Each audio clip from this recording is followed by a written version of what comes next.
அஸ்ஸலாமு அலைக்கும் வரஹ்மத்துல்லாஹி வபரகாத்துஹு. எல்லா புகழும் அல்லாஹ் ஒருவனுக்கே.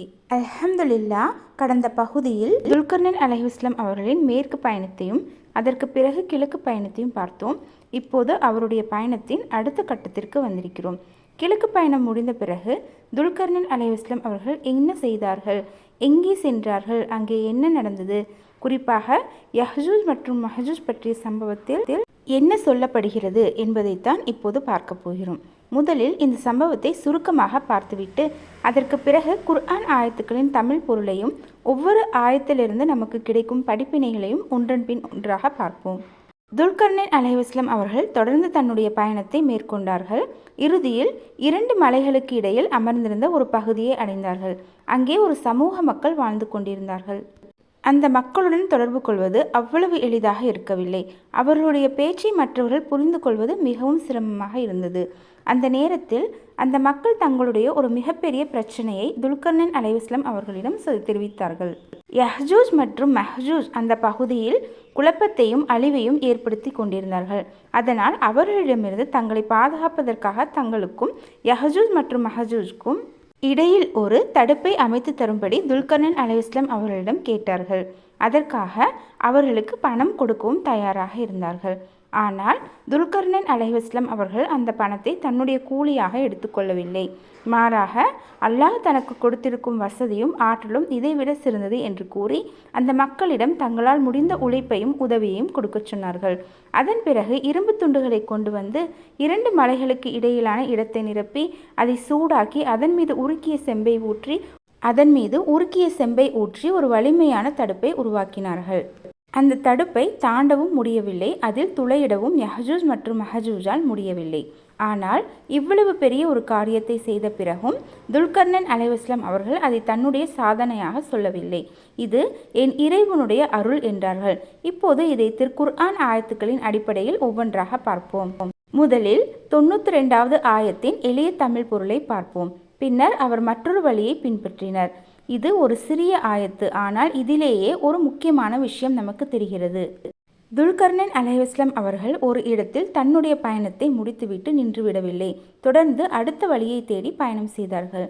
இதிலிருந்து நமக்கு என்ன படிப்பினை? நம்முடைய வாழ்க்கையிலும் ஒரு நல்ல காரியம் முடிந்துவிட்டது என்றால் இவ்வளவுதான் போதும் என்று நின்றுவிடக்கூடாது. அல்லாஹ் நமக்கு கொடுத்திருக்கும் வாய்ப்புகளை பயன்படுத்தி அடுத்த நல்ல காரியத்தை நோக்கி நகர வேண்டும். அடுத்து 93வது ஆயத்தில் அவர் 2 மலைகளுக்கு இடையில் சென்றடைந்ததை அல்லாஹ் கூறுகிறான். அங்கே அவர் ஒரு சமூகத்தை கண்டார். அந்த மக்கள் துல்கர்னைன் அலைஹிஸ்ஸலாம் அவர்களின் பேச்சை முழுமையாக புரிந்து கொள்வதற்கு சிரமப்பட்டார்கள். இதை சற்று யோசித்து பாருங்கள். ஒரு புதிய இடத்துக்கு போகிறோம். அங்கே நமக்கு தெரியாத மக்கள், அவளுடைய மொழியும் நமக்கு புரியவில்லை. இப்படிப்பட்ட சூழ்நிலையில் நமக்கு என்ன தோன்றும்? இவர்களோடு எப்படி பேசுவது? இவர்களுடைய பிரச்சனை என்ன என்று நமக்கே குழப்பமாக இருக்கும். ஆனால் துல்கர்னைன் அலைஹிஸ்ஸலாம் அவர்கள் அந்த மக்களுடைய பிரச்சனையை புரிந்து கொள்ள முயற்சி செய்தார்கள். இதிலிருந்து நமக்கு ஒரு நல்ல படிப்பினை கிடைக்கிறது. ஒருவருக்கு உதவி செய்ய வேண்டும் என்றால் முதலில் அவருடைய நிலைமையை புரிந்து கொள்ள வேண்டும். நமக்கு புரியவில்லை என்பதற்காக அவர்களுடைய பிரச்சனையை புறக்கணித்து விடக்கூடாது. அடுத்து 94வது ஆயத்தில் அந்த மக்கள் தங்களுடைய பிரச்சனையை சொல்கிறார்கள். அவர்கள் துல்கர்னைன் அலைஹிஸ்ஸலாம் அவர்களிடம் யஹ்ஜூஜ் மற்றும் மஹ்ஜூஜ் இந்த நிலத்தில் குழப்பத்தை ஏற்படுத்துகிறார்கள். எங்களுக்கும் அவர்களுக்கும் இடையில் ஒரு தடுப்பை அமைத்து தந்தால் அதற்காக நாங்கள் உங்களுக்கு ஒரு தொகையை வழங்குகிறோம் என்று கேட்டார்கள். இங்கே அந்த மக்களின் பயத்தை நம்மால் புரிந்து கொள்ள முடிகிறது. அவர்கள் தங்களால் அந்த பிரச்சனையை சமாளிக்க முடியாமல் உதவி தேடி துல்கர்னைன் அலைஹிஸ்ஸலாம் அவர்களிடம் வந்தார்கள். இங்கே நமக்கு இன்னொரு பாடம் இருக்கிறது. ஒருவரிடம் அதிகாரம் இருக்கிறது என்றால் அவருடைய அதிகாரத்தின் நோக்கம் மக்களை பயன்படுத்துவது அல்ல, பலவீனமாக இருப்பவர்களுக்கு பாதுகாப்பாக இருப்பதுதான்.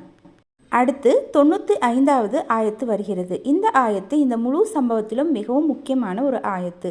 துல்கர்னைன் அலைஹிஸ்ஸலாம் அவர்கள் கூறுகிறார்கள், என் இறைவன் எனக்கு வழங்கியிருப்பது நீங்கள் வழங்கக்கூடியதை விட சிறந்தது. ஆனால் நீங்கள் உங்கள் வலிமையால் எனக்கு உதவுங்கள். உங்களுக்கும் அவர்களுக்கும் இடையில் ஒரு வலிமையான தடுப்பை நான் அமைத்து தருகிறேன். எவ்வளவு அழகான வார்த்தை! அந்த மக்கள் துல்கர்னைன் அலைஹிஸ்ஸலாம் அவர்களுக்கு பணம் கொடுக்க முன் வந்தார்கள். ஆனால் துல்கர்னைன் அலைஹிஸ்ஸலாம் அவர்கள் அதை தன்னுடைய தனிப்பட்ட லாபமாக எடுத்துக்கொள்ளவில்லை. அல்லாஹ் எனக்கு கொடுத்திருப்பது போதுமானது என்ற மனநிலை அவர்களிடம் இருந்தது.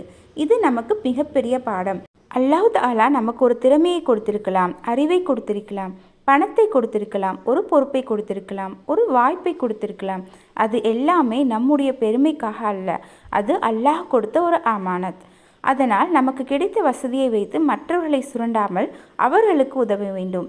அதே நேரத்தில் துல்கர்னைன் அலைஹிஸ்ஸலாம் அவர்கள், நான் எல்லாவற்றையும் பார்த்து கொள்கிறேன், நீங்கள் எதுவும் செய்ய வேண்டாம் என்று சொல்லவில்லை. மாறாக, நீங்கள் உங்கள் வலிமையால் எனக்கு உதவுங்கள் என்று சொன்னார்கள். இதுவும் ஒரு அழகான படிப்பினை. ஒருவருக்கு உதவி செய்வது என்றால் அவருடைய பங்கை முழுவதுமாக நாமே எடுத்துக்கொள்வது அல்ல. அவர்களால் முடிந்த உதவியையும் உழைப்பையும் அவர்களிடம் இருந்து பெற்றுக்கொண்டு அவர்களையும் அந்த நன்மையான பணியில் பங்கேற்கச் செய்வதுதான் சிறந்தது. அடுத்து 96வது ஆயத்தில் அந்த தடுப்பு எப்படி உருவாக்கப்பட்டது என்பதை அல்லாஹ் கூறுகிறான். துல்கர்னைன் அலைஹிஸ்ஸலாம் அவர்கள் இரும்பு துண்டுகளை கொண்டு வரச் சொன்னார்கள். 2 மலைகளுக்கும் இடையில் அந்த இரும்புகளை அடுக்கி அந்த இடத்தை சமப்படுத்தும் அளவுக்கு அமைத்தார்கள். பிறகு ஊதுங்கள் என்று சொன்னார்கள். அது நெருப்பைப் போல சூடாகும் வரை அந்த பணியை தொடர்ந்தார்கள். அதன் பிறகு உருக்கிய செம்பை கொண்டு வந்து அதன் மீது ஊற்றச் சொன்னார்கள். இங்கே ஒரு முக்கியமான விஷயத்தை கவனிக்க வேண்டும். துல்கர்னைன் அலைஹிஸ்ஸலாம் அவர்கள் அல்லாஹ்வை நம்பியிருந்தார்கள். ஆனால் அதற்காக எந்த முயற்சியும் செய்யாமல் உட்கார்ந்திருக்கவில்லை. அவர்கள் திட்டமிட்டார்கள், தேவையான பொருட்களை சேகரித்தார்கள், மக்களிடம் உதவி பெற்றார்கள், தன்னுடைய அறிவையும் அனுபவத்தையும் பயன்படுத்தினார்கள். அதன் பிறகு அல்லாஹ்வின் மீது நம்பிக்கை வைத்தார்கள். இதுதான் உண்மையான தவக்குல். அல்லாஹ் பார்த்து கொள்வான் என்று சொல்லிவிட்டு முயற்சி செய்யாமல் இருப்பது தவக்குல் அல்ல. நம்மால் முடிந்த சரியான முயற்சியை செய்துவிட்டு முடிவை அல்லாஹ்விடம் ஒப்படைப்பதுதான் தவக்குல். அடுத்து 97வது ஆயத்தில் அல்லாஹ் கூறுகிறான், அதன் மீது ஏறி செல்லவும் அவர்களால் முடியவில்லை, அதில் துளையிடவும் அவர்களால் முடியவில்லை. அதாவது துல்கர்னைன் அலைஹிஸ்ஸலாம் அவர்கள் உருவாக்கிய தடுப்பு மிகவும் வலிமையானதாக இருந்தது. யஹஜூஸ் மற்றும் மஹஜூஸால் அதை தாண்டி செல்ல முடியவில்லை, அதில் துளையிட்டு உடைக்கவும் முடியவில்லை. இதிலிருந்து நாம் என்ன கற்றுக்கொள்ள வேண்டும்? ஒரு பிரச்சனைக்கு தீர்வு காணும்போது மேலோட்டமாக ஏதாவது செய்து முடித்துவிடாமல் அது மீண்டும் பிரச்சனையாக மாறாத அளவுக்கு சரியான தீர்வை உருவாக்க வேண்டும். அதாவது பிரச்சனையை மட்டும் பார்க்காமல் அதன் காரணத்தையும் புரிந்து கொண்டு தீர்வு காண வேண்டும். இப்போது இந்த சம்பவத்தின் மிக அழகான பகுதியான 98வது ஆயத்துக்கு வருகிறோம்.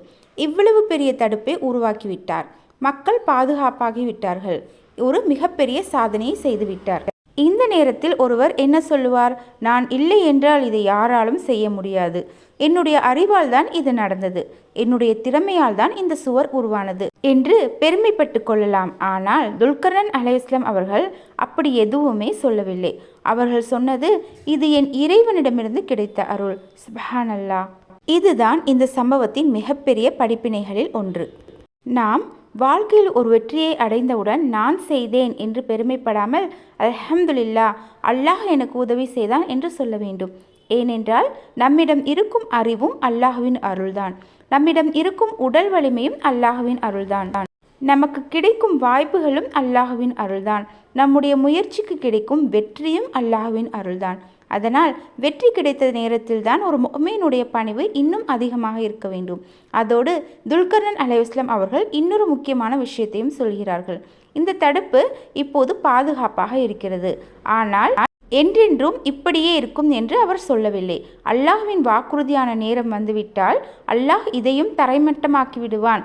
அல்லாஹ்வின் வாக்குறுதி உண்மையானது. இதிலிருந்து இன்னொரு மிகப்பெரிய உண்மையை புரிந்து கொள்ளலாம்.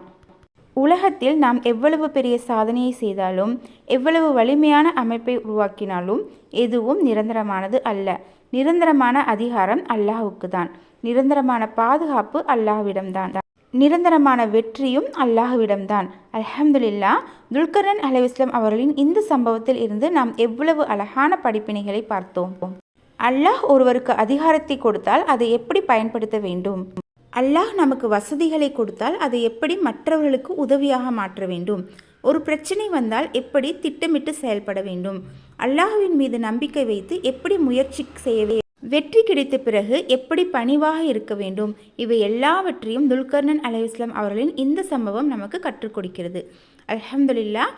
இதுதான் திருக்குர்ஆனை வெறும் ஓதுவதோடு நிறுத்தாமல் அதன் அர்த்தத்தை புரிந்து கொண்டு நம்முடைய வாழ்க்கையோடு இணைத்து பார்க்க வேண்டிய அழகு.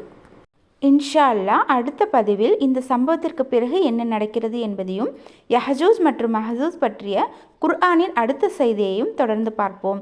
அல்லாஹு தஆலா நமக்கும் நம் சந்ததிகளுக்கும் திருக்குர்ஆனை புரிந்து கொள்ளவும் அதிலிருந்து படிப்பினைகளை பெற்று நம்முடைய வாழ்க்கையை மாற்றிக்கொள்ளவும் தௌஃபீக் வழங்குவானாக. ஆமீன் ஆமீன் யா ரப்பல் ஆலமீன். அஸ்ஸலாமு அலைக்கும் வரஹ்மத்துல்லாஹி வபரகாத்துஹு.